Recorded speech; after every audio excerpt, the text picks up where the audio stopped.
Рейсовый автобус задержался на 10 минут, но все-таки пришел. Какое счастье!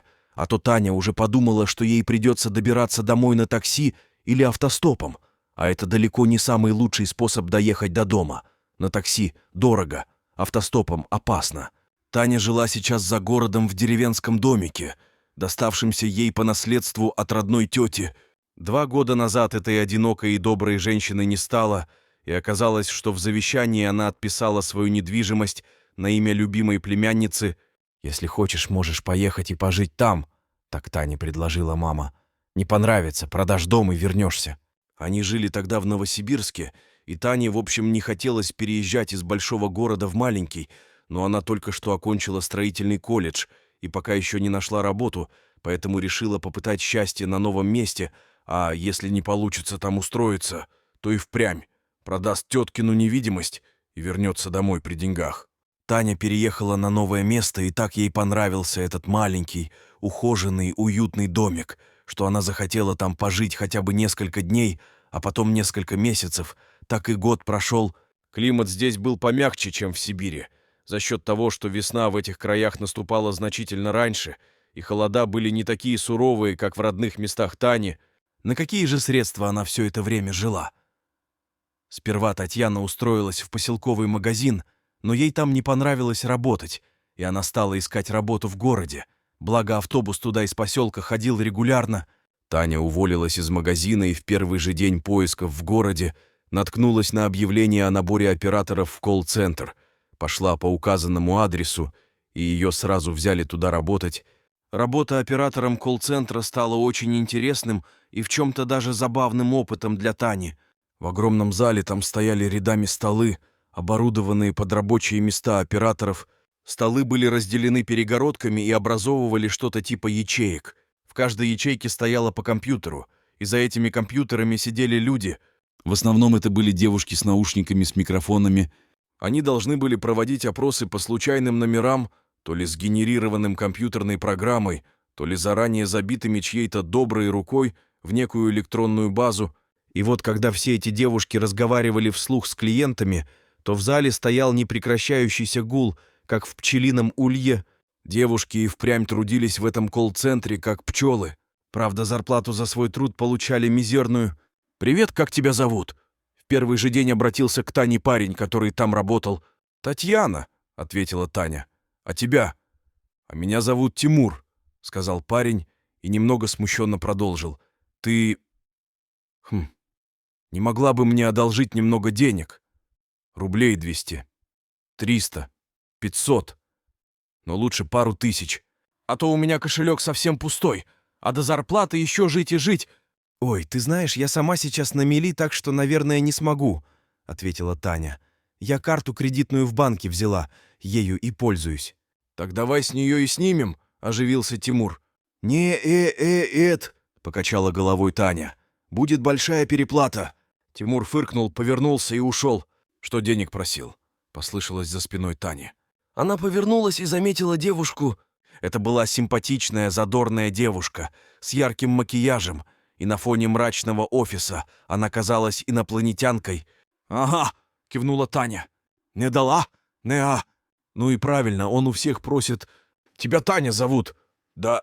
«А меня Джулия». «Джулия!» Девушку и впрямь звали Джулией. Оказалось, что ее мама была ярой поклонницей сериала «Санта-Барбара» и назвала ее в честь одной героини из этого сериала. Таня потом еще пересекалась с Джулией за перекусом в столовой, но они так и не подружились.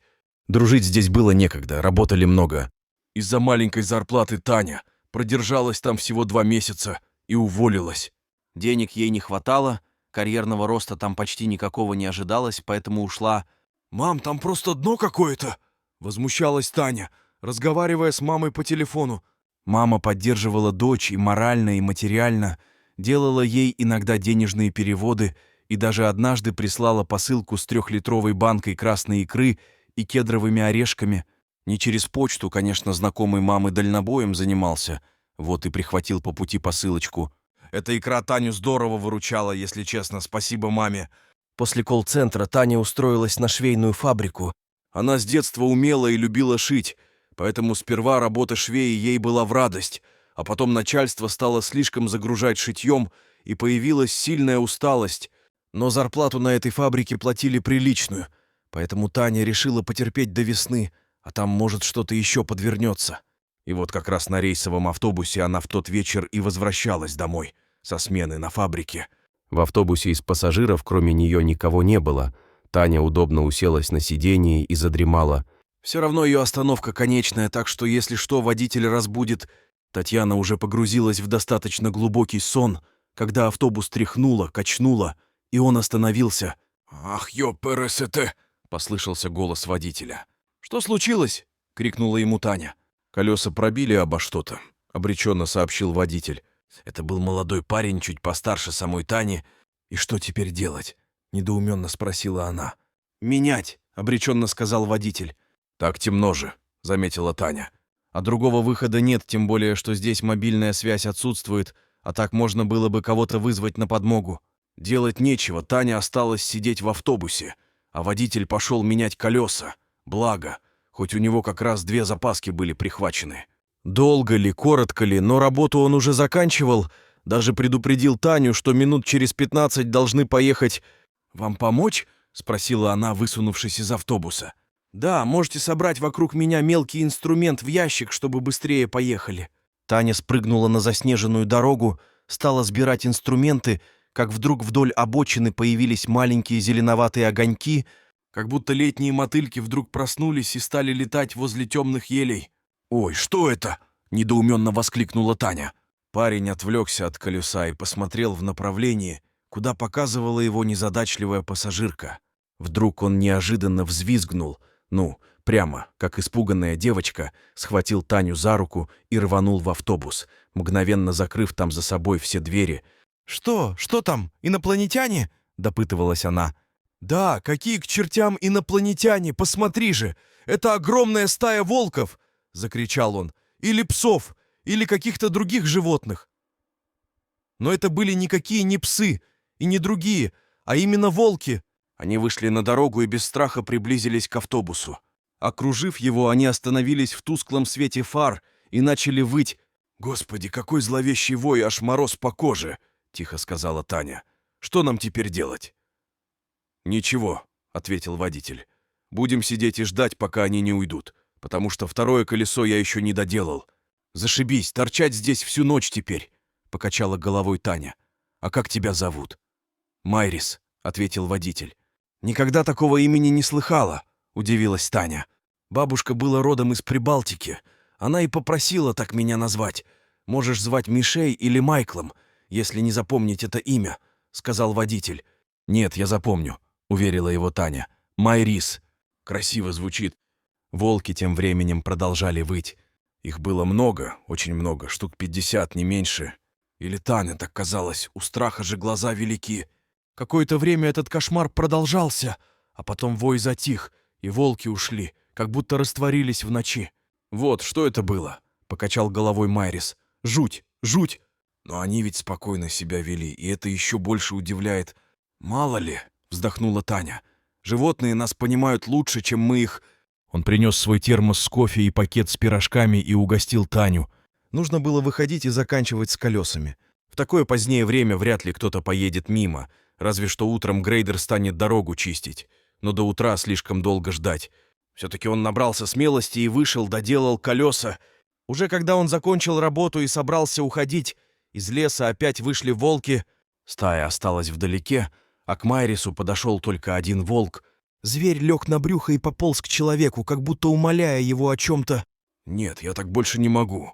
Даже рассердился Майрис, сделав пару шагов в сторону волка. Волк остановился и отполз назад.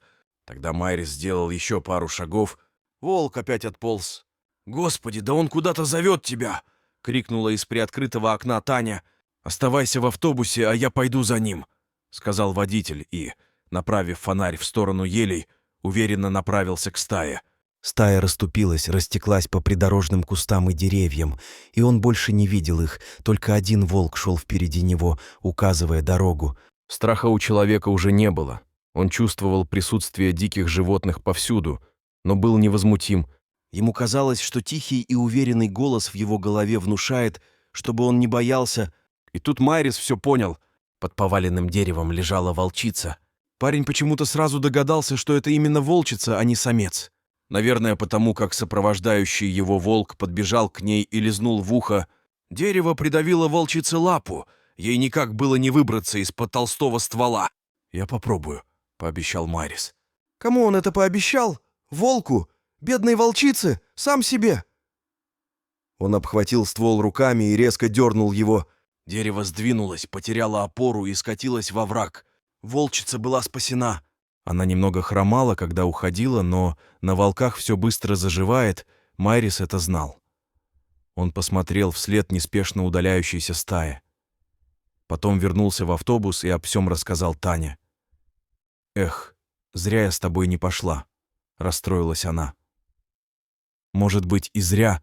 Это было потрясающее ощущение, как будто они приняли меня к себе», — сказал он, завел автобус и повез Таню в деревню. После этого случая Майрис и Таня подружились и начали встречаться. Потом они поженились и стали жить в маленьком домике Тани. С ними случались разные истории.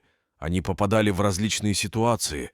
Это была их обычная повседневная жизнь. Майрис все так же продолжал работать на рейсовом автобусе. И иногда зимой, когда он возвращался с работы домой на своей машине, на том участке дороги, где он помог волчице, из кустов выскакивали волки и сопровождали его машину. Это бывало очень редко, поэтому Майрис ценил такие моменты и никогда не забывал то чувство единения со стаей, с природой, которое испытал однажды. Дорогие зрители, если вам понравилась данная история, поставьте лайк и напишите комментарий. А также подписывайтесь на канал, чтобы не пропустить новых захватывающих историй. Всего доброго!